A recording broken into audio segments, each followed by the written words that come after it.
유시민 작가가 사사로운 감정으로 평론하지 않는다는 것을 강조하다가 갑자기 수십 년 만에 정청래 대표에게 공개 사과를 하는 사건이 발생했습니다. 네. 그런데 그것을 본 정청래 대표도 60대 남자가 또 공개적으로 맞사과하는 일이 발생을 했거든요. 매불쇼에 나와서 유시민 작가에게 사과하는 부분 저희 또 영상으로 짧게 준비를 했는데 잠깐 좀 보겠습니다.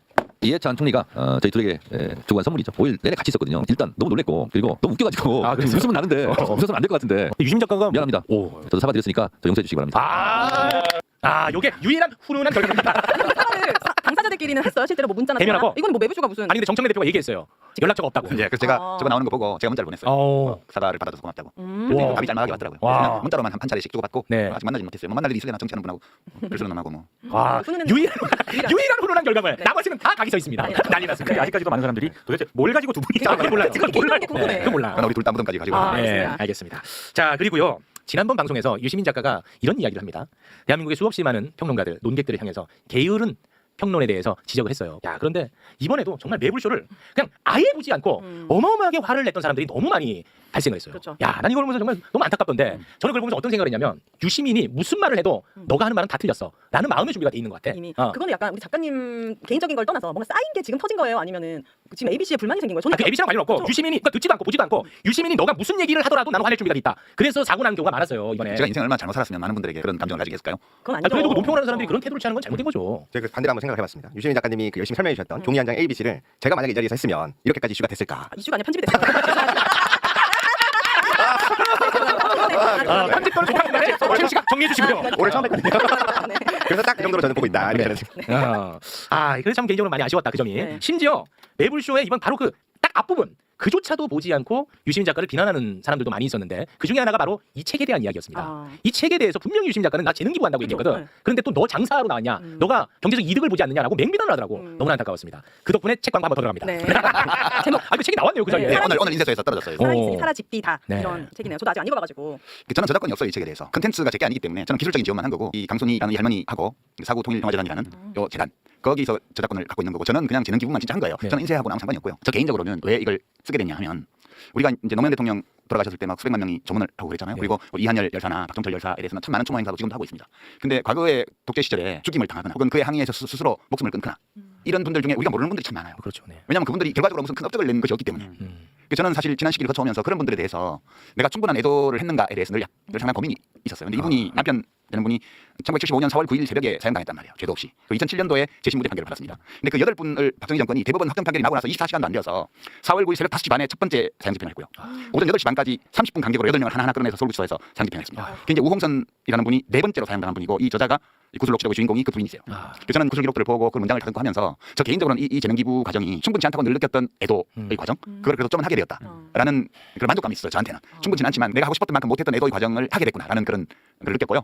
이제 우리 시민 여러분들도 그 점을 생각하면서도 애도할 방법도 모르겠고 네. 애도를 표현할 기회도 없고 이랬던 분들이 많으실 거라고 봐요. 이 이야기는 그 사건에 관한 이야기만 담고 있는 것이 아니라 그 강손이라는 어떤 한 사람의 일생에 대한 그 사람의 인생에 대한 얘기를 담고 있어요. 그래서 저는 인생 철학적으로도 굉장히 읽을 만한 책이라고 봤고요.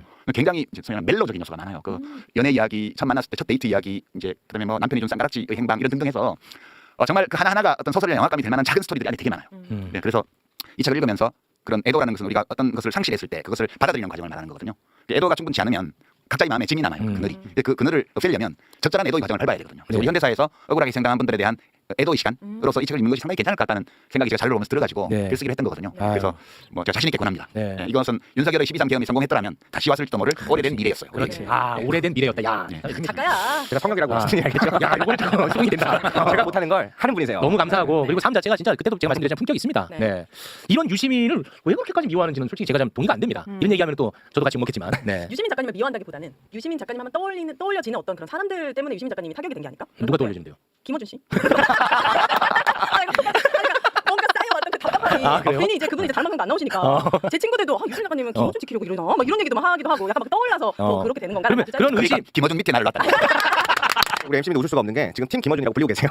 제가 이 얘기도 내가 수차례 얘기를 했습니다만 굉장히 그 논쟁적으로 굉장히 큰 이슈마다 저는 항상 논조가 달랐다는 거. 내가 이걸 언제까지 설명해야 되냐. 안 듣는다니까 아무리 생각해도. 그래서 욱하는 거 보니까 최욱은 분명 B다. 띄우기다 이렇게 됐어요. 네. 자, 뭐 B, A도 나오네요 알파벳. 네. 우리 오늘 격조 있는 이런 서비스를 하게 된 거 아닌가? 그렇습니다. 네. 자 그러면 지난번 방송이 나간 이후 반응들에 대해서 유시민이 답하는 형식으로 진행을 합니까? 네, 좋죠. 네, 네, 좋습니다. 근데 유시민의 답에 앞서서 전 개인적으로 굉장히 좀 속상하고 안타까웠던 평가가 뭐냐면 이제 어느 정도 안정 국면으로 가는데 유시민 너가 다시 또 갈등을 부추겼다. 음. 아, 맞아요. 이게 저는 개인적으로 가장 좀 가슴이 아팠던 대목입니다. 답을 할까요 제가? 저는 이미 존재하고 있는 갈등, 표출된 갈등이 왜 일어나는지를 이해하고 설명하는 하나의 도구를 제안한 거예요. 네. 제가 그 갈등을 만든 게 아니고요. 그러니까 이 유 이재명을 내걸고 막 이상한 행동을 하는 사람들, 그다음에 뭐 명심을 막 내세우는 분들, 이런 정치인들이 왜 생기느냐, 그리고 그들이 왜 그런 식으로 행동하느냐를 사람들이 궁금하게 여기기 때문에 저도 오랫동안 생각해보다가 이렇게 설명하면 제일 잘 이해가 돼. 그래서 그 틀을 제시한 거거든요. 완벽할 리도 없고 유일한 설명도 아니지만 네. 우리가 그걸 이해할 수 있는 여러 가능한 틀 중에 하나를 제공한 거예요. 그러니까 이게 문제가 있으면 비판하면 돼요. 네. 근데 그 갈등을 제가 일으킨 게 아니잖아요. 그러니까 있는 현상을 분석을 하는데 벤 다이어그램 틀을 활용을 한 거고. 그렇죠. 근데 그게 왜 의미가 있다고 저는 생각했냐면 그 사회 현상을 잘 모르는 사람들은 이 혼란의 소용돌이에 같이 휩쓸려 빠질 수가 있어요. 그런데 이 현상을 제대로 분석을 하고 우리가 같이 공감한다면 이 소용돌이에 안 빠져들 수가 있다. 네. 저는 그런 측면에서 의미가 있다고 봤거든요. 이게 많은 사람들에게 받아들여지면 유효한 분석들이 되는 거고 네. 그 받아들이지 않으면 그건 폐기되는 거죠. 근데 지금 유튜브 이제 저널리즘이나 혹은 재래 언론 쪽에 나오는 걸 보면 진짜 쓸데없는 말을 한 것 같아 내가. 근데 아닐걸? 유심 작가는 그 유 이재명 현상에 대해서 분명히 길게 얘기했거든요. 이건 데이터로 잡힌 현상이다. 문재인 정부 때는 큰 이벤트를 통해서 지지율이 높아졌기 때문에 그때는 유 문재인이라는 단어가 필요가 없었지만 이재명은 정책 효능감으로 조금씩 지지율이 붙기 때문에 유 이재명이라고 하는 단어로 설명할 수밖에 없다. 굉장히 긍정적이다. 하지만 유 이재명을 악용하는 사람들, 이 사람들이 문제다. 문제라고 안 그랬고요. 왜 그러는지를 아, 얘기를 했어요. 문제다. 제가 자연스럽다고 그랬잖아요. 불가피한 현상이라고. 네. 제가 그거에 대해서 이건 나쁜 거야라고 말하지 않았어요. 그건 맞아. 저는 그냥 존재하는 현상을 서술했을 따름이에요. 근데 왜 화를 내? 또 어떤 분은 나보고 왜 화나냐고 묻던데 한가하지 마라. 뭐 개파 정치하지 마라. 이런 얘기를 하는 사람이 어떻게 이 정치는 국민들이 한 것이라고 대통령께서 말씀하시는데 국민은 어떻게 A, B, C로 가릅니까? 정말 실망입니다. 실망. 대단히 실망입니다. 그렇게 갈라쳐가지고 얻는 게 뭔지 모르겠어요. 요즘 그렇게 왜 또 화가 나 계십니까? 이 눈높이에 맞지 않는 위치 또는 내 생각이 그렇게 점철돼 있다고 생각할 때는 가끔 놓을 줄도 알아야 됩니다. 너무 붙잡고 계시지 말았으면 좋겠습니다. 저는 그렇게 생각을 해요.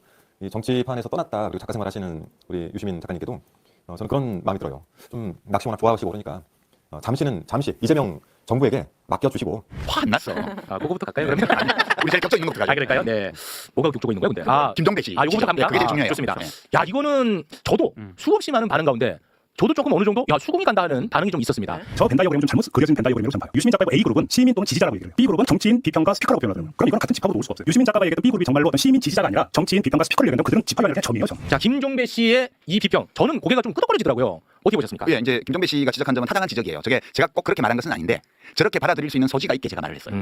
그러니까 제가 욕심을 부린 건데 원래 이 벤 다이어그램은 이제 정치인들, 그러면 정치인들과 연계되어 있는 또는 그들에 대해서 비평하는 비평가들 또는 그들을 어찌 보면 대리한다고까지 말할 수 있는 이른바 스피커.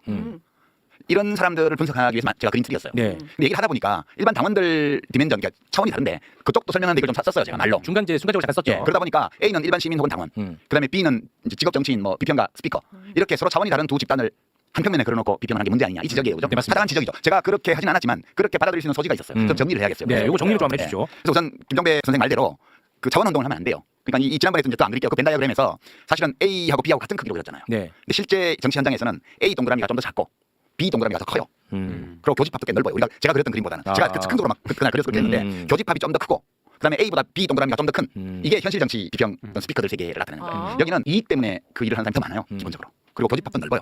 그리고 A 동그라미에서 교집합에 속하지 않는 부분이 얇아요.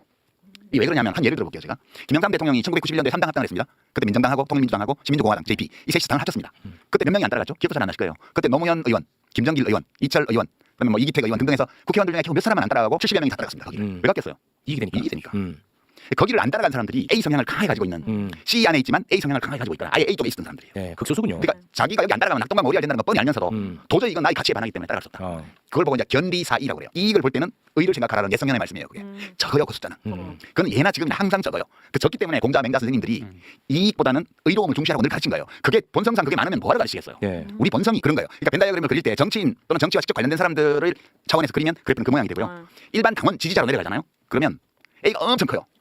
지지자 그룹은 네, A가 엄청 커요. 그다음에 B는 A보다 작은데 B 동그라미는 교집합이 엄청 넓고요. B 쪽으로만 삐져나가 있는 부분은 참 얇아요. 일반 시민이나 당원들은 이해관계 별로 없어요. 자기가 옳다고 생각하기 때문에 특정 정당이나 정치인을 지지하는 거지. 그 사람이 나한테 이익을 주기 때문에라는 게 있긴 있는데 그게 그렇진 않아요. 그래서 뭐 더팰리스나 박근혜 현대아파트나 이런 데서 2번이 막 80% 나오는 거 이런 거는 네. 이해관계 때문에 하는 거예요, 그죠? 이익 투표를 하는 예, 거죠. 종부세 뭐 이런 것들 때문에. 네, 부자들 세금 깎아주고 예, 예. 부동산 부양시켜주고 그렇죠. 이익 투표. 예, 그게 있긴 한데 그것이 폭넓게 많지는 않아요. 국힘당을 지지하는 베이스가 보면 고령층, 저학력층, 저소득층 여기가 두터워요. 이분들이 왜 찍냐면 나한테 이익을 주기 때문이 아니라 그러네. 저 당이 하고 있는 정책이 우리나라를 위해서 옳기 때문에 찍는다고 생각해요. 그 가치 예, 투표. 그것이 객관적으로 타당성이 있든 없든 상관없이 주관적으로 그런 거예요. 내 이익과 반하는 투표를 하네요. 민주당의 제일 중요한 지지층은 중산층 또는 중상위 소득계층의 고학력층이에요. 여기가 가장 두터워요. 소득수도 제일 높아요. 지금 40, 50대. 왜 찍을까? 하면 나한테 이익을 주기 때문이 아니라 우리 공동체의 미래를 생각할 때 저 당의 정책이 옳기 때문에라고 생각하는 거예요. C 대 C? C죠. 아니, 자, 좀 섞여 오윤혜 씨, 있나요? 요거 좀 잘 못 알아듣는 것 같아서 제가 정리할게요. 지지자들을 A, B, C로 나눌 때는 네. A가 뭐죠? 가치, 네. B가 이익 추구잖아요. 네. 그럼 A가 뭐 옳고 B가 또 옳지 않다는 게 아니라는 거야. 그냥 그렇다는 거예요. 그냥 그렇다는 거야. 자 보세요. 예를 들어서 노년층이 있습니다. 그럼 노인 복지는 원래 진보 아젠다예요. 노인들을 더 잘 살게 해주겠다는 거. 그럼요. 그럼- 기초연금도 민주당이 만들었고 그리고 저기 잠재장보험도 민주당 정부에서 그렇습니다. 만들었잖아요. 그러면 노인들이 내 이익을 위해서 투표할 것 같으면 소위 진보, 다시 말해 민주당에 표를 줘야 되는데 민주당에 표를 주지 않고 국민의힘에 주는 거야. 내 이익과 반하는 투표를 하잖아요. 가치 투표. 이게 가치 투표야. 이해했는데 거기까지. 그러니까 네. A랑 B 중에 뭐가 더 우고 뭐가 열이다가 말할 수가 없잖아. 네. 됐죠? 네. 네. 그러니까 이제 뇌과학도 제가 인용했어요. 뇌과학에서 지금 널리 인정된 통설에 따르면 인간의 뇌는 모든 동물의 뇌는 유전자가 자기 자신을 후대로 전승시키기 위해서 만들어낸 생존 기계라는 게 일반적으로 받아들여진 학설이에요. 네. 생존하기 위해서는 돈 벌어야 되고요. 그죠? 재산을 커야 되고요. 네. 그리고 무슨 학위 명문대학 가서 학위 따야 되고요. 그렇죠. 그렇잖아요. 네. 그리고 권력 얻어야 되고요. 네. 또 명예로 생존을 유지하잖아요. 그렇죠. 이런 거를 지향하는 게 인간의 기본이에요. 네. 근데 이걸 기본으로 하는데 이걸 안 하는 사람은 없어요. 근데 동시에 이것만 하는 사람도 없어요. 이거를 하면서도 그래도 옳게 살아야 되지 않아? 멋있게 살아야 되지 않아? 훌륭한 인생을 살아야 되지 않겠어? 이 생각도 동시에 해요. 제가 A와 B를 나눈 것은 어떤 분들은 그렇게 두모 자르듯이 칼로 자르듯이 잘라지는 거냐? 안 잘라져요. 인간은 누구나 이 두 개를 다 갖고 있어요. 옳게 의미 있게 훌륭하게 살고 싶은 마음과 생존에 유리한 어떤 것을 내가 가지고자 하는 마음과 이 두 개를 갖고 있는데 사람에 따라서 어떤 것이 우세해요. 좀 확연하게 우세한 사람들이 이익에 대한 생존에 대한 것이 우세. 어떤 사람이냐면 정부가 어떤 정책을 딱 냈어요. 그럴 때 반응이 두 가지로 갈립니다. 이거 나한테 이익이 야선이야? 이 생각부터 하는 사람이 있어요. 이게 세상 좋은 거야 나쁜 거야? 이 생각부터 하는 사람이 있어요. 이게 어떤 생각을 먼저 하느냐는 거예요. 물론 이게 옳은 거야 아니야 먼저 떠올리는 사람도 근데 나한테는 이게 이익이 야선이야도 생각해요. 우선순위가 다르다는 네네. 거예요. C는 뭐냐? C는 그 두 개 사이의 균형을 취하려고 노력하는 거예요. 그러니까 사회적 약자에 대한 공감을 심하게 해버리는 사람은 마더 데레사나 마트마 간디나 이런 사람처럼 돼버려요. 그러니까 이 종교 성인들이 다 그런 사람들이에요. 극단적으로. 그 반대쪽이잖아요. 반대쪽 윤석열 같은 사람. 네. 돈이 뭐 몇 조 있어서 또 탈세하고 이런 사람. 그런 사람들이 B의 극단이에요. 이게 전혀 다른 종이 아니에요. 이걸 가지고 무슨 우생학이다 이렇게 말하는 사람도 있고 좀 듣고 말을 하세요. 듣고 내가 말을 하는 거를. 그렇게 나눈 거고요. 이 C는 그 두 마음을 다 가지고 있는데 늘 살피는 거예요. 이게 지나치지 않을까. 그런 쪽으로. 그래서 공감하면서도 제한하죠. 내가 어디까지 뭘 해줄 수 있지? 그래서 마더 데레사처럼은 안 되고 기회 있을 때 기부를 한다든가 봉사를 한다든가 이렇게 하는 거예요. 자기 할 수 있는 만큼. 제가 결론은 그거였어요. C가 굉장히 넓게 포진하고 있는 사회는 좋은 사회가 될 가능성이 많고 근데 C가 제일 많지 않아요? 전 상식적으로 C가 제일 주변에 많은 것 같아요. 정치권에는 그렇지 않아요. 아, 정치권. 정치권에는 약간의 그 A가 있고요. 그럼 상당한 규모의 C가 있고요. 근데 B가 제일 많아요. 제가 듣고보면. 그래서 정치권에? 100년 전에 그 독일 사회학자 많이 유명하죠. 막스베버는 A와 B를 어떻게 나누냐면 A에 속하는 또는 최소한 C에 속하는 정치인을 정치를 위해 살아가는 사람. 그다음에 A, C를 제외한 나머지 있잖아요. 네. 요 사람들을 정치로 살아가는 사람. 정치로 살아가는 사람. 네, 정치로 살아가는 사람. 그래서 그 이 분류를 그런 식으로 하는 사람들은 정치인과 정치 자영업자 이렇게 표현하게 돼요. 이 분류법은 굉장히 오래된 분류법이에요. 네. 용어가 달라서 그렇지. 제가 분석한 바로는 일반 국민 또는 지지자, 당원 차원에서는 A가 엄청 원이 크고요. 네. B는 그보다 작고요. B 안에서도 C가 많아요. 정치권으로 오면 B가 원이 훨씬 크고 A 쪽으로만 나가서 얇아요. 그리고 그나마 C가 조금 있고 그리고 대단한 지도자들은 대부분 C에서 나온다. C도 다 똑같지는 않고 A 성향이 강한 C가 있고 뭐 그렇겠죠. B 성향이 좀 더 강한 C가 있어요. 그런 차이가 있긴 하지만 기본적으로 C에서 지도자가 나올 때 사회가 안정되고 잘 발전할 수 있다. 그게 저희 결론이었어요. 네, 맞습니다. 그럼 뭐가 문제가 있기에 골품제하냐 뭐 네, 우생학하냐. 우생학하냐 이런 얘기가 왜 나오는지 난 그러니까 우리가 비평을 할 때는 상도덕을 최소한 지키자고. 매불쇼 조회수 1은 올려주고 비평해야지. 실컷 매부쇼 조회수 올려주세요. 1도 안 올려주고 어떻게 비평을 하냐고. 제가 여기다가 오늘 하나라도 한번 비판에 발자고 12가지 적어왔거든요. 네. 실제로 앞에서 설명을 들으니까 네. 하나도 반박을 못하겠어요. 아 진짜 유시민을 위한다면 지금 반박을 해줘야 돼. 그래서 제가 준비를 엄청 열심히 했거든요. 밤새. 어. 말이 되는 걸 어떻게 해요? 비판도 중요하지만 오늘 사회에서는 비판과 반대로 동의되는 부분은 동의할 줄 아는 점들도 저는 필요하다. 저는 그렇게 보고 있습니다. 네. 아 근데 저는 굉장히 좀 흥미로웠던 현상 중에 하나가 지난 방송에서 유시민 작가가 실제 이름을 거론한 사람들도 존재해요. 세 사람 정도 있었죠. 예. 근데 그분들은 뭐 사실 기분 나쁘잖아. 자기들이 먼저 거론했어 이런다. 그 사람들은. 아 이거 참 그. 그러니까 그분들이 화를 내는 것은 나는 동의 여부를 떠나서 이해가 돼요. 근데 일절 거론하지 않았던 사람들 중에서도 뭐 엄청나게 화를 많이 내는 사람들이 있더라고. 그거는 참 굉장히 흥미로운 아까 얘기했잖아요. 현상이었어요. 자꾸 떠오르니까 이건 유시민 작가님에 대한 어떤 개인적인 불만보다는 네. 그거에 대해서 좀 쌓여있던 아, 불만이 그렇습니까? 떠오르고 약간 A에 대한 약간 위선을 느꼈던 사람들도 뭔가 거기에 이제 뭔가 투영되는 있는 것도 같고 이게 뭐 하루쯤 생긴 그런 불만은 아닌 것 같아요. 오래된 불만이 네. 이걸로 표출됐다고 보시는 거군요. 저는 그런 느낌이 들더라고요. 네. 그러면 그 말 나온 김에 바로 그 친문 세력의 귀환에 대해서 이야기를 좀 한번 해보죠. 왜냐하면 누가 했는데 그 얘기를. 아니, 그러니까 저한테도 저는 그 휴대전화 2개 쓰는데 하나의 휴대전화는 예전부터 저를 사랑했던 분들이 알고 있는 번호라서 여론 수렴 기능으로 남겨둔 게 있어요. 근데 그분들이 저를 좋아했던 사람들이란 말이에요. 근데 유시민은 친문 세력을 귀환을 위해서 저렇게 방송 나오는 건데 너는 언제까지 그렇게 마이크를 줄 거냐라고 엄청나게 많이 연락이 왔어요. 그래서 제가 딱 질문 하나를 던집니다. 알겠습니다. 그럼 유시민 작가가 저렇게까지 욕먹으면서 친문 세력의 귀환에 도구가 된다면 유시민에게 도움이 되는 게 뭡니까? 라고 했더니 다 연락을 안 줘는데 답을 못해. 없어. 그러니까 그렇지 않나? 저한테도 많이 했던 얘기고 그 맥락을 보면 매불쇼에 나와서 얘기를 한 부분이 있지 않습니까? 그 얘기를 한 부분에 대해서 최고 앵커가 가장 또 민감해하는 이 조불쇼의 그 당사자인 조국 혁신당 대표가 또 바로 페이스북에 그거를 인용을 하면서 그러니까 맞아요. 그런 흐름을 보면서 이거는 뭔가 연결돼 있구나. 뭔가 의도가 있고 어떤 정치적인 의도가 분명히 개입돼 있는 것이다라고 의심하는 분들이 꽤 많습니다. 아 그러니까 그때 친문 세력의 부활이라는 거는 조국의 대권 도전을 돕는 거다 그런 뜻으로 그런 받아들이는 맥락도 거죠. 좀 있는 것 같고요. 맥락도 들어가 있고. 근데 조국은 안 죽었는데 이미 살아 있는 거예요. 또 이렇게 하면 또 조국 살렸다고 또 욕먹겠네 또. 그러니까 죽은 친문 중에 누구를 살리는 게 친문 부활이야? 물어봐요. 문재인 대통령은 퇴임하실 때 거의 50%의 국정수행 지지율 상태에서 퇴임하셨어요. 네. 저는 개인적으로 문재인 대통령이 인격적으로 우리 모든 대통령 우리가 겪었던 대통령이나 정치인들 중에 가장 완성된 분이라고 저는 늘 얘기를 해왔고 네. 지금도 저는 그 문재인 정부를 제가 아직 일은 안 했지만 문재인 대통령을 되게 좋아해요 제가 지금도. 이슈가 이슈인지라 그런 얘기를 짧게 하세요. 네. 그런데 문재인 이슈가 대통령이 부활해야 될 이유도 없고요. 그다음에 소위 친문을 자처하면서 막 나대다가 집단적으로 망한 사람들이 있었잖아요 지난번 총선 때. 근데 그분들은 부활할 수가 없어요 어차피. 그분들은 폭망했죠. 예, 폭망해가지고 부활을 요구하는 사람도 없고 부활이 가능하지도 않아. 네. 끝났어. 거기. 그래서 이제 최민희 의원 정리로는 그건 친낙계다, 친능이 아니고. 친이낙연계. 그러니까 이제 문재인 정부 때 그 주류가 이해찬 당대표를 따르는 쪽이 한 갈래가 갔고 한 갈래가 이낙연 씨를 따르는 갈래가 갔는데 이낙연 씨를 따랐던 갈래들은 총선 대선을 거치면서 다 망해버렸다. 여기는 부활할 가능성도 없고 요구하는 사람도 있고 없고 원하는 사람도 없고 부활할 역량도 안 돼. 네. 그런데 뭘 부활을 시키는 거야? 그러면 조국 대표가 그렇지. 맞나 보네. 근데 그 맥락에서 지난번 어. 합당 파문 때 네. 저를 공격을 엄청 했잖아요. 네. 근데 그것 때문에 제가 최진봉 교수한테 봤냐고 그때 또 화를 내시더라고. 그래서 제가 최진봉 교수한테 뭐 억하심을 가진 건 없어요. 네, 좋아합니다. 유쾌하게 생각합니다. 제가 이제 최진봉 교수가 그 국대 토크 하시잖아. 네, 와. 조회수가 많지 않지만 제가 보거든요. 부지런하죠. 잠깐 보세요. 네, 근데 국대 토크에 보면 출연자가 김영민 목사도 있고 뭐 많아. 출연자 와서 제가 정청래 대표하고 짬짬이 해가지고 합당을 추진하다가 망했다. 이 기조로 말을 하는데 최진봉 교수가 그거에 대해서 브레이크를 안 걸더라고. 제가 합당을 해야 된다고 얘기한 적이 없거든. 저는 우리나라의 정치 지형과 관련해서 그날 뉴스공장에서 얘기했던 게 2월 1일 날인가 그 이해찬 대표님 네. 장례식 끝나고 나서 출연해가지고 백낙천 교수가 마지막 추도사 순서에서 한 얘기가 민주당이 다 통합해서 혼자서 한국 정치를 책임져 나가는 거고 민주당이 중심이 되어서 이 변혁적 중도 이념에 동의하는 여러 정당들을 아울러 세납 정치를 하는 거고 어느 게 나은지에 대해서 서로 의견이 다른데 그 대답을 들을 수 없게 됐다 이런 취지의 추도사를 하셨어요. 제가 그게 되게 중요한 거라고. 민주당 정치인들이 고민해야 되는 문제라고. 그래서 그 기획으로 가면 조국 혁신당이 합당하지 말고 좀 힘들더라도 밖에서 생존하면서 민주당하고 연합해 나가는 방안이 있고 그러나 조국 씨와 지금 조국 혁신당의 당원들이 그걸로 만족을 못하고 우리가 그러면 정권을 잡아서 한번 우리의 자유권 선진국이라는 부장을 실현해보자 이렇게 마음 먹는 다음에 하시는 게 맞다. 그렇게 제가 얘기를 했어요. 조국 대표가 그냥 그렇게 한국 정치의 혁신과 발전을 위해서 나는 봉사하겠다 그럼 밖에서 하고 내가 한번 대통령에 도전해보겠다는 생각이 있다면 하시는 게 맞지. 그 얘기를 왜 했어? 또 대통령 아니 그거는 경우의 수가 두 개밖에 없고 그 두 개의 경우의 수를 다 얘기를 한 거예요. 저는 꼭 합당하는 게 바람직하다고 생각하지 않아요. 네. 근데 이제 그렇게 얘기를 한 걸 빌미로 잡아서 네. 집권 1년 차에 벌써 차기 얘기를 하냐부터 시작해가지고 네. 온갖 욕을 아니 집권 1년 차인데 당연히 지지자들은 근심하죠. 지난번에 문정부 끝나고 정권 참치가 안 돼서 그 난리가 났잖아요. 그렇습니다. 내란까지 가고 그 다음에는 또 민주당이 계속 집권해야 될 텐데 다음엔 누가 있지? 이 고민들을 시민들은 다 한다고요. 근데 대통령 집권 1년 차니까 그런 얘기를 하는 것 자체가 불경스러운 거라고? 아니 우리가 무슨 왕 뽑았어?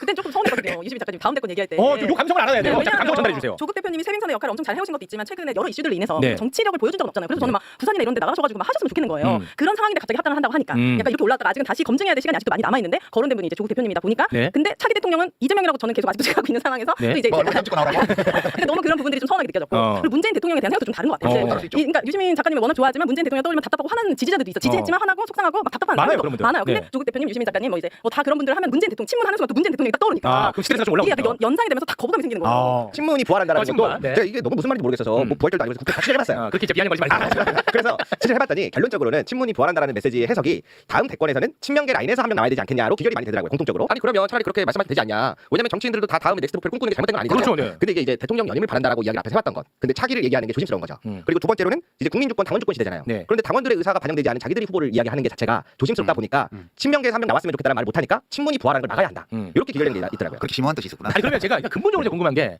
지금 그럼 민주당 내에 친명은 누구고 친문은 누구예요? 그게 지금 아니, 그러니까 정청래는 뭐야? 친명이지.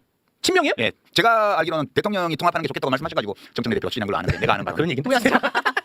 아니 정청래가 뭐냐고? 친문이야 친명이야? 내가 만약에 정청래라면 내 정치를 위해서 나는 친명할 것 같거든요. 그렇겠죠. 그렇지 않겠어요? 네. 아니, 지금 와서 친문하면 뭐 할 거야? 그러니까 저는 그렇게 생각해요. 죽었는데 아니, 부활해야 되는데. 나는 그래. 그래서 워낙 빕니다. 오해 소지를 없애기 위해서 저는 비로 가겠습니다. 그래서 네. 민주당에 있는 좋아. 분들은 사실 제가 보기엔 다 친명분이 맞는 것 같아요. 네, 근데 이 안에서도 좀 더 선명성 경쟁이 일어나는 것 같아요. 지금 그 민주당 안에서도 서로 이재명 내가 대통령의 충신이다라고 하는 이 선명성 경쟁에서 좀 더 나를 친명으로 부각시키는 사람들이 나타나고 있고 그래서 뭐 이제 팀 이재명 그 외에는 팀 김어준 이런 식으로도 지금 여기까지 이 현상들이 이어지고 있고. 그러니까 내가 지난주에 얘기한 게 바로 이 얘기잖아. 네. 정확히 왜 이재명을 내걸고 누구를 공격하냐 이거야. 그거는 그 지금 김대호 기자가 얘기한 저건데 저거를 내가 약간 벤다이어그램이라는 그런 시각적인 도구를 통해서 얘기를 했던 거고 그런 거에 불과해요. 근데 사실 뭐 뭐랄까 그 친명에서 나와야 된다?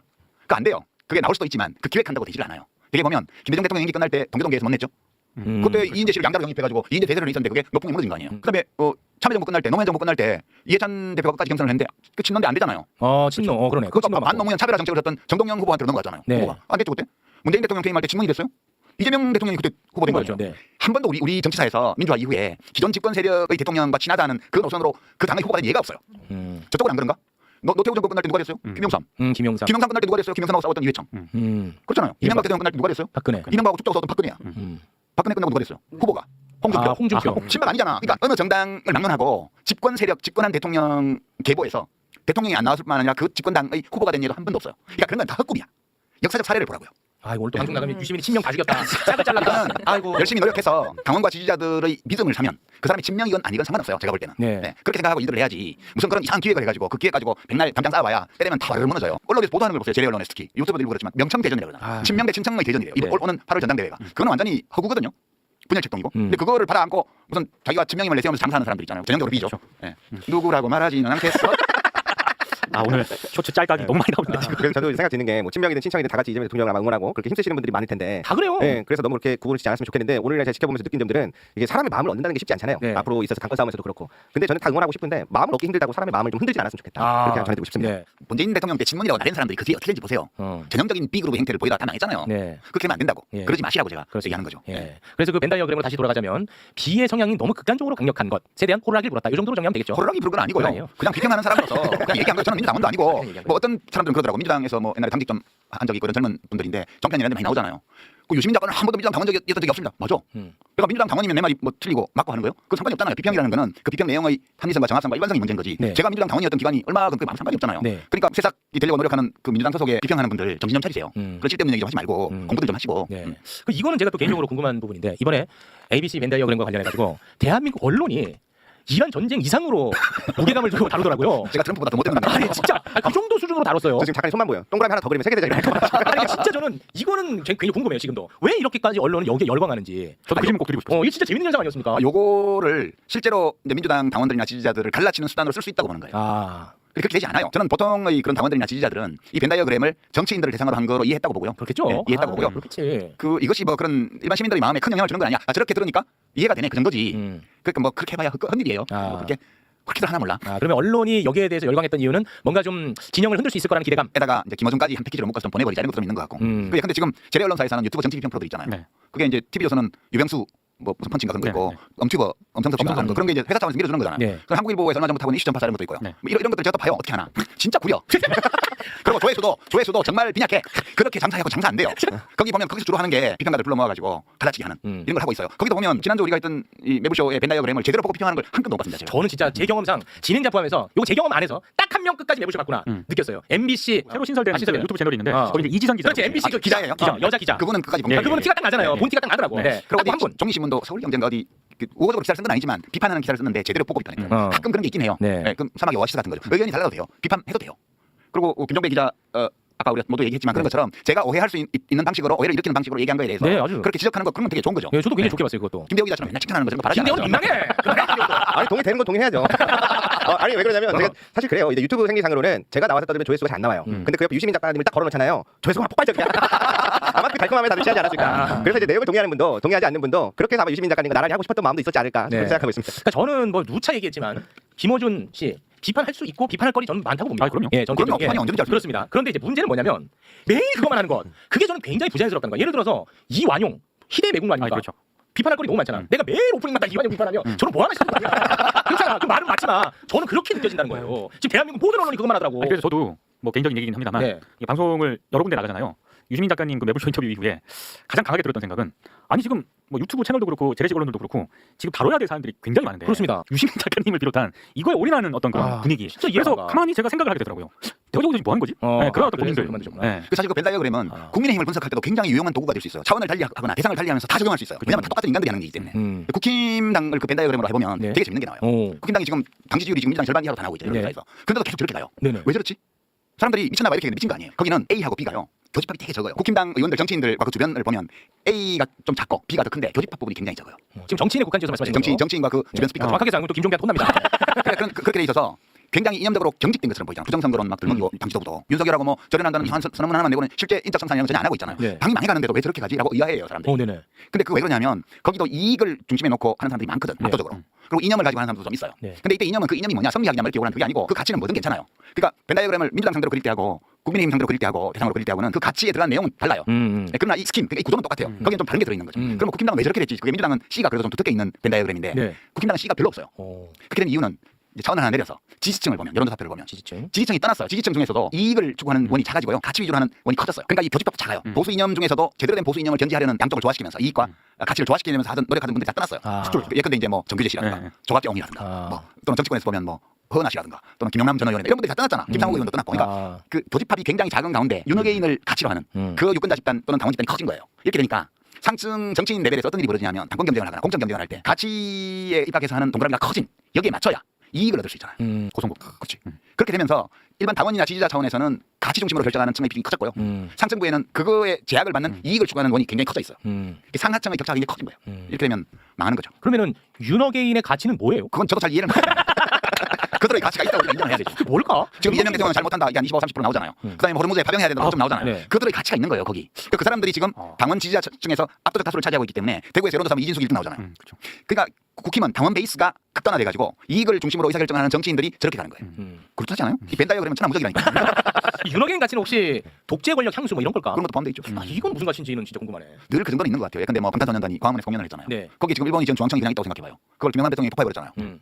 근데 그때도 반대하는 사람 30%좀 있었어요. 그거 해체하는데 반대하는 사람. 늘 그 정도는 있는 거예요. 근데 그들의 가치가 뭔지 난 잘 몰라요. 잘 그냥 모르겠어요. 가치가 있다는 걸 인정해요. 왜냐하면 국힘당을 지지해서 어들 이익 한 개도 없는데 계속 지지하는 걸 보면 그러니까. 뭔가 가치가 있는 그렇죠. 거죠. 그들의 저는 그 가치 중심, 가치를 위주로 한다는 거지. 오로지 가치만 추구한다는 건 아니죠. 그 가치 중심, 가치 위주로 판단하는 그 원안에 어떤 가치냐는 뭐든 담길 수 있는 거예요. 네. 그러니까 뭐 저보고 무슨 80년대 이념에 갇혀 있다든가 그런 소리 하지 말라고. 네, 성량 얘기도 나왔고요. 그 무슨 노론소론 그런 거 상관없어요. 네. 네. 오늘 방송 이후로는 진짜 우생학 이런 얘기는 좀 사라졌으면 좋겠습니다. 네. 그 우생학이 뭔지 모르시나 봐. 영상을 틀려고 했는데 그렇게까지 하시는 거 못하겠네요. 네. 우리가 창피해요. 그 보기가 그런 것들은. 네, 네. 알겠습니다. 자, 그리고 이거는 제가 뭐 편집을 할지도 모르겠습니다만 뭐 다 해봐요. 네. 다 털어 이제 또 그만 나올 거니까 이제. 김민석 총리와 김현 의원이 유시민 작가의 매불쇼 출연을 두고 서로 이야기한 메시지가 언론사를 통해서 본의 아니게 여기 좀 노출이 됐거든요.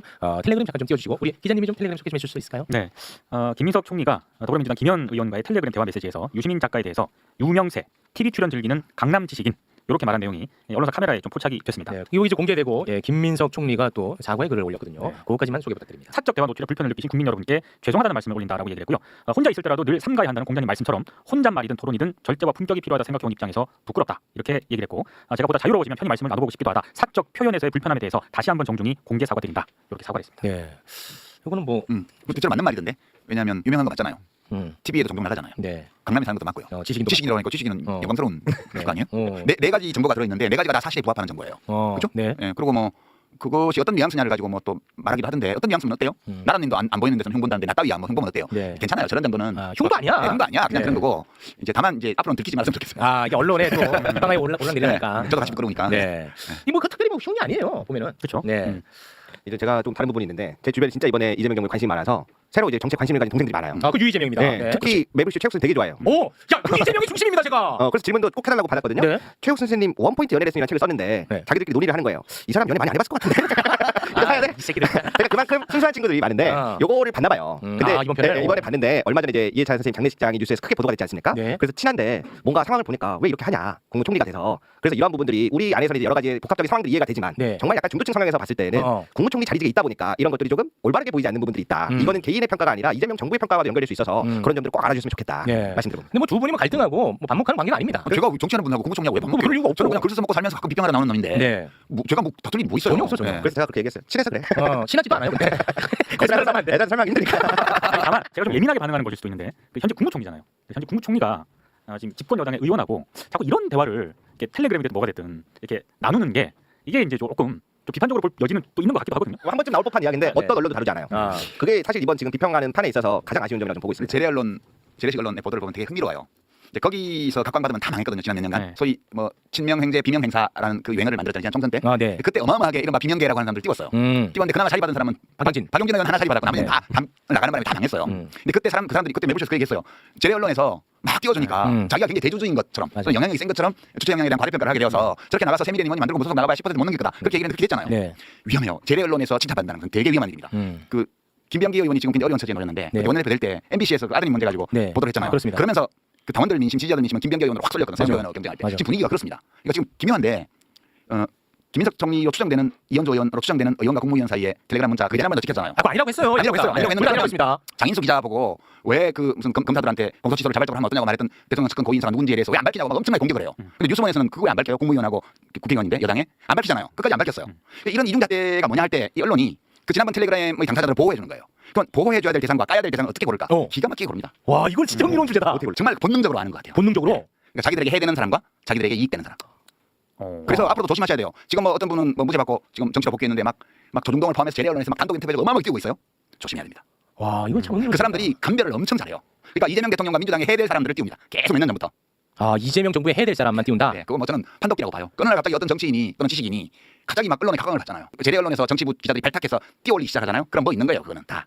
야, 저는 진짜 궁금했는데 괜히 또 내가 방송에서 거론하면 이 분란의 씨앗이 될까 봐 하지 않았던 말이거든요. 네. 국무위원과 민주당의 국회의원이 텔레그램을 나눴습니다. 네. 그럼 왜 안 그런데 밝혀요, 누군지? 그 언론사는 그 누군지 알고 있어요. 그러니까 그게 묘해요. 그런 것들을 이렇게 보고 있으면 와 이거 재래식 언론이 누구를 보호하고 누구를 까는데 어떤 기준으로 누구를 보호하고 누구를 까는데 그게 진짜 궁금했는데. 이제 왜 그런지 이해가 좀 조금 있으면 압니다. 그 사람이 이재명 정부와 민주당에 해야 될 가능성이 많은 사람이라는 거. 그거를 기가 막히게 알아봐요, 그 사람들이. 아무래도 다음에 한번 더 보셔야 될 것 같습니다. 야 근데 오늘 마지막 부분 때문에 야 이거 또 논란 많이 되겠다. 나는 그냥 밖에서 보는 거예요. 저는 사실 민주당을 지지하는 민주당과 진보적인 정파를 지지하는 그냥 글쟁이에요. 네. 가끔씩 방과후 테러리스트처럼 나와서 비평 한 번씩 하는 게 다예요. 네. 제가 마지막에 유시민 작가 잠깐 한번 편들어드리자면 네. 유시민 작가가 호루라기를 불어줬던 정치인들이 있어요. 지난번에 누구냐면 김경수하고 박용진입니다. 조심하라고. 김경수 지금 위험하다. 착한 2등 전략으로 가라. 그게 저는 굉장히 효과적이었다고 보고 지금 그래서 또 다음을 노릴 수 있잖아요. 좀 잘 됐어요. 잘 됐잖아 또. 예, 예. 박용진 의원 잘 됐잖아. 또 다음을 노려볼 수 있어. 그 박주민 의원 지난번에 마음에 걸리던데 장난삼아 알고도 속아줬다 이러는데 좋아하는 마음이 없으면 알고도 속아주지 않죠. 그죠? 박주민 의원 혹시 또 예민하시네. 그것도 예민하시네. 서운해하실까봐 네. 제가 박주민 의원 뭐 경선 결과 어떻게 될지 모르지만 불리한 거잖아요. 지금 정은호 후보가 훨씬 유리하죠. 여러 가지 데이터를 보면 그래도 박주민 의원 제가 좋아하는 마음이 있으니까 알고도 알고도 속아주는 있는 거지. 그 정도는 사람들도 다 알아들어요. 알아요. 네, 혹시 오해할까봐. 네. 좋은 사람이잖아요. 저는 네. 좋은 사람을 좋아하거든. 알겠습니다. 근데 검찰 개혁 때도 호루라기를 불어주셨는데 그거 진짜 도움 많이 됐어요. 왜 그러냐면 저는 사실 이제 93년생이다 보니까 와. 우리 시청자분들에 비해서 검찰 개혁의 그 76년의 염원을 전부 다 느끼지 못할 거 아니에요. 아. 우리 딸보다 더 젊으네. 아, 그래요? 네, 그래서 왜 이렇게 사람들이 검찰 개혁에 대한 염원이 높을까? 그래서 이제 어. 제가 유시민 작가님 말씀을 듣고 찾았던 것 중에 마음에 들었던 문장이 슬픔도 노여움도 없는 자는 조국을 사랑하지 않는 자들이다. 그 사람 조국이 조국이 아니고. 대단한 조국. 아니 저번 쇼에 와서 그렇게 얘기하면 안 되지. 짤만 된다. 다른 뜻의 조국이긴 한데 그래서 내 안에서 뭔가 표현할 수는 없지만 뭔가 마음이 들끓는 이유가 뜨거운 이유가 그런 거였구나. 그래서 저는 그 호루라기가 굉장히 많은 도움을 주셨다. 감사하다는 말씀 드리고 싶습니다. 네. 저도 이분 뉴스 구독하고 있습니다. 주관이 아니, 볼 것도 없잖아요. 알겠습니다. 자, 아주 그 여론에 대해서 민감하게 반응을 하고 잘 그거를 추적 취재하시는 분이니까 오늘 방송 나가고 나서 논란이 될 만한 포인트는 어떤 부분들일까요? 논란을 만들고 싶은 사람들은 어떤 내용이든 만들 겁니다. 매불쇼 꼭 끝까지 보고 이야기해 주셨으면 좋겠습니다. 끝까지 보고. 네, 고맙습니다. 우리 기자님 어떠셨어요? 제발 쇼츠나 짤만 좀 보지 마시고 어. 이렇게 시간을 조금만 투자하면은 네. 처음부터 끝까지 쭉 보실 수가 있습니다. 아니 근데 그것만 하는 채널이 있어요. 있어요. 예. 음. 그것만 해. 예. 그래서 그것만 보고 비평하면 안 된다. 그러니까 사람들이. 방송에 나와서 비평을 하는 그런 역할을 하시는 분들 있지 않습니까? 그것만 보지 마시라. 제발 이게- 좀 풀이 영상을 좀 보시라. 근데 이게 참 재밌는 게 이 유시민 작가님이 지적을 한 건데 그 평론가 풀이 굉장히 넓진 않잖아요. 그러니까 계속 한 사람이 이 방송 저 방송 다 다닌단 말이야. 그래서 참 재밌는 게 가장 열심히 봐야 될 직업군이 평론가인데 네. 평론가가 일반 대중보다 이런 영상들을 더 안 보고 평론할 수밖에 없는 것 같아. 시간적 여유가 안 되는 것 같아. 그래서 평론가들은 진짜 다 안 맞더라고. 내가 느끼기에. 아니 그 지난번에 그 아까 그 얘기했나 좀 기억이 가물가물하네. 그럼 뭐 김대중 대통령은 A야 B야 C 이런 거 묻는 사람도 있더라고. 그 C라고 얘기했잖아요. 그러니까요. 다 얘기해놓은 거를 네. 왜 수업 시간에 딴짓하다고 와가지고 왜 안 가르쳐주고 출제하냐고. 네. 그런 학생 비슷하더라고. 아. 그러면 안 되지 우리가. 사실 지난번 방송 잠깐 얘기를 하면은 제가 이제 지난번 방송 때 유시민 작가님 이게 같이 있었지 않습니까? 그래서 전 힐링이 됐다 이런 얘기를 했잖아요. 네. 그걸 가지고 또 그렇게 욕을 하더라고요. 그러니까 왜냐면 야 넌 ABC 먹고 야 ABC 먹 얘기 듣고 힐링이 됐냐 막 그러는데 제가 힐링이 됐다고 하는 그 맥락은 어떤 맥락이냐면 저는 처음에 검찰개혁 그 법안이 나왔을 때 내가 너무 예민하게 반응하나? 나는 이런 점이 우려가 되는데 굉장히 그 고민을 많이 했거든요. 근데 그 얘기를 하면 할수록 또 그때 또 비판하셨던 쪽에서 하는 얘기는 그거였잖아요. 너무 흔들지 마라. 너무 흔들지 마라. 그래서 네. 내가 너무 흔드는 건가? 그러니까 계속 이런 식으로 맞아요. 고민을 했어요. 근데 이제 네. 그때 유시민 작가님이 나랑 비슷한 고민을 유시민 작가님도 저렇게 했구나. 그러니까 나 혼자만의 예민한 반응이 아니었던 거죠. 네. 그런 차원에서 얘기를 한 건데 네. 또 그거를 또 이렇게 또 해가지고 참 힘들어요. 네. 네. 저는 이런 고민이 참 아름답게 느껴지는데. 네. 그리고 이재명 대통령 여러 개 좋은 게 많은데 과거에 한 말 중에 그런 것도 있더라고. 그 정치인을 숭배하지 말고 지지하기만 하라고. 그 정치인은 도구라고.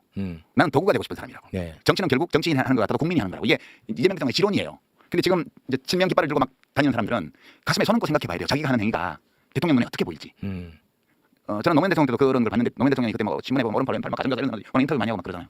그 한 번은 저보고 그러시더라고요. 유 의원 그때 국회에 있을 때 유 의원 그좀 아무 개시 나가서 내 왼팔이다 그런 얘기 좀 멍하게 해줄 수 있나? 아 진짜요?